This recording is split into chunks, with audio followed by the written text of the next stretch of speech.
Hi guys, it's Blackie from Shaman's Forge Bushcraft. Today I'm going to be talking about my summer pack and what that consists of. Now, for the past 5 years, I've used this German rucksack. Now these are really good packs. They've got a waterproof bottom on them. They're a canvas bag, two outer pouches, and it rides narrow against your back. Now, what I mean by narrow is, unlike an Alice pack, it just doesn't balloon out way out here and so it's topping you over backwards. It carries better for me personally. It's got good thick straps on it. Good heavy duty canvas. A lot of times you can pick these up for 20 bucks, 15 bucks, depending. I've seen them for as low as $9 one time on Sportsman's Guide, and I've seen them brand new in black, often called a German Alpine pack, for around $20, $22 brand new. They're great packs, but this year I like to try out new gear.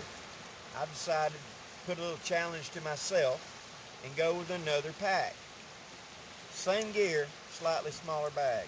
Now, one of the first things I want to point out with these German bags, one of the things that you want to get, look on the surplus market or whatever, and what you're looking for is something labeled a German shooter's mat. Now this is a big mat that rolls out to being sleeping mat. You know, these are perfect for putting inside of hammocks and etc. Sitting on, making a backrest sit on, etc. And these are what goes into the back of the German pack. There's a pocket back there. This slides in and acts as a frame for this bag. Also pads your back. They don't come with it, so look for it. German shooter's pad. Trifold, can't miss it. Now, on to the gear and on to the new pack. The pack that I'm going to be trying this year is a BCB 25-liter pack. Yes, I said 25 liter. Know what you're thinking, Blackie's gone daft. That's too small. Well, my pack usually weighs somewhere around 14 pounds, 13 to 14 pounds with the gear I'm about to show you. I'm not an ultralight nut. With that heavy canvas pack, it's 14, 15 pounds. I've weighed it on a postal scale before. My point being is, you don't have to scrimp on certain things. Now, I like a heavier tarp. Why? Sil nylon is great stuff, but in my woods, underneath oaks and things like that, it's very common to have a small limb fall off the tree and come down. After one season of things like this coming down and hitting your Sil nylon tarp, it's going to look like a patchwork quilt with all your little patches.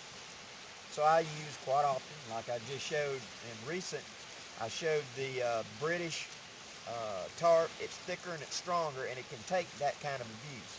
In my neck of the woods, it's just more practical. Where you're at may be different. I love the weight of a Sil nylon. It's just not as durable as I need for my camping. Now, back to the pack. It's just one great sack with 3 small exterior bags. Good lumbar pad, good shoulder pad with an air channel so it breathes well, and what I call Special Forces harness. You remember Special Forces got a LBE harness like this a decade ago that curves, has no chest strap, but it does have a waist belt, and then 2 tie-offs on the bottom.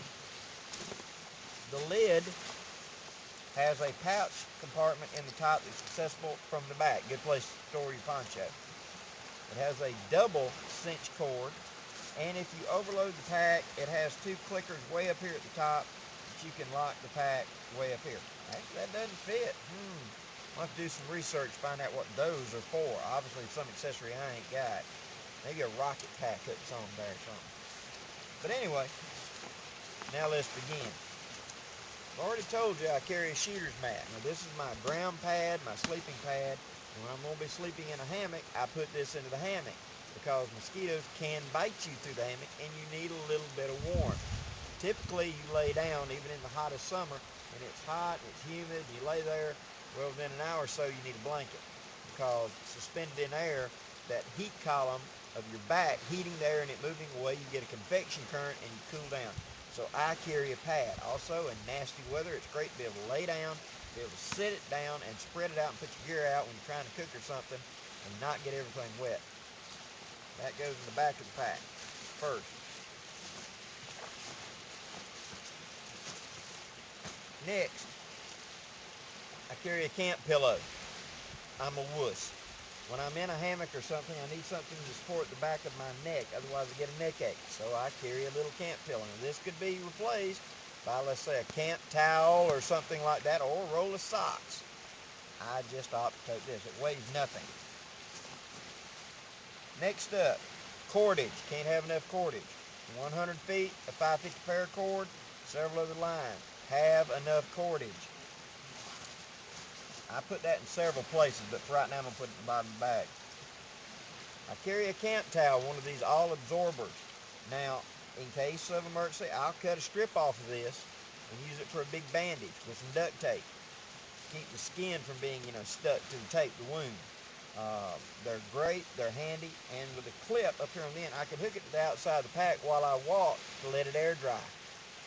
I've used this one for about 3 years. It was made by Pack Towel Corporation, a division of Thermarest, and I've had nothing but good things to say about this thing. Sometimes you just need to dry your hands. It's been raining, you're wet, you get into your shelter and you just need to dry off a little bit. This is it. Also, it comes in handy another time. Now, I carry a complete change of clothing. Now, this is a raincoat, Adirondack style by Sierra Design, and this is a pair of pants that are also by Sierra Design. Now, they are a rain suit, but they also double as extra clothing, and I use it as a layering system. On cold nights, I'll put my thermals on, and I carry a pair of polypro thermals that I put on. In the summertime, I'll skip the polypros, but in the fall and the spring, I carry polypro thermals, and in the winter, I'll even carry another set of silk thermals to go underneath those. These will be my vapor barrier that I put on last. This keeps me warm, but at the same time allows me to slide easily inside my sleeping bag because it's that nylon type stuff. It's very handy. Now,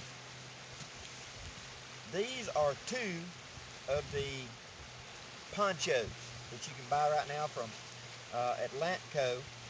It's a U.S. Army type poncho, and this one happens to be in digital nylon. Two of them rolled up very tight. They're right about the size of a Coke can. Will fit into the carry bag of one. Why do I carry two? Because the way I set up my system is I have my hammock strung between two trees. My pack will be tied to the tree facing me at the foot, so that when I come out of my hammock, there's my pack. I will take one of these and I will take it, drape it over the tree, go around the tree, and snap the snaps on the far side, draping it over my pack and the front of my hammock.